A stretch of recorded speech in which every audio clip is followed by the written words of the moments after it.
అందరికీ నమస్కారాలండి. నా పేరు రాధిక గోపాలకృష్ణ. నేను శ్రీ కాణిపాకం విఘ్నేశ్వర పిరమిడ్ నుంచి మాట్లాడుతున్నాను. మొట్టమొదటిగా మన జగద్గురువు బ్రహ్మర్షి పితామహ పత్రిజీ ఆది దంపతులకి ఆత్మ నమస్కారాలు తెలుపుకుంటూ, మనకు ముఖ్యమైన పండుగలు ఎన్నో ఉన్నాయి. అందులో సంక్రాంతి చాలా విశేషమైనటువంటి పండుగ. మనం ఎప్పుడో చిన్నప్పుడు పల్లెటూళ్ళల్లో చూసుంటాము.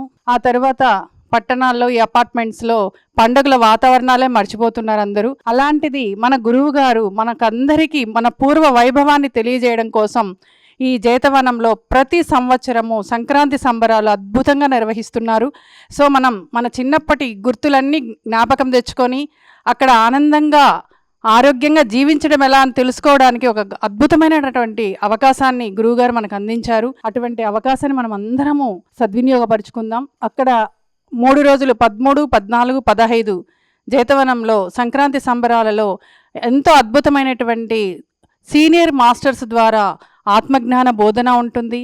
అలాగే సాధన ఎంతో కొంత మనం శక్తిని సంపాదించుకునే అవకాశం ఉంటుంది. అదేవిధంగా అద్భుతమైనటువంటి రుచికరమైనటువంటి పిండి వంటలతో భోజనము ఉంటుంది. సో ఇక్కడ మనకి ఆత్మకి ఆనందం ఉంటుంది, మనసుకి ఆనందం ఉంటుంది, శరీరానికి శక్తి వస్తుంది. అన్ని రకాలుగా ఎంతో ఉపయోగం. అంటే మనం ఉన్న స్థితి నుంచి ఉన్నత స్థితికి వెళ్ళడానికి అన్ని రకాలుగా చాలా అద్భుతమైనటువంటి అవకాశం. ఈ అవకాశాన్ని అందరూ ఉపయోగించుకోండి.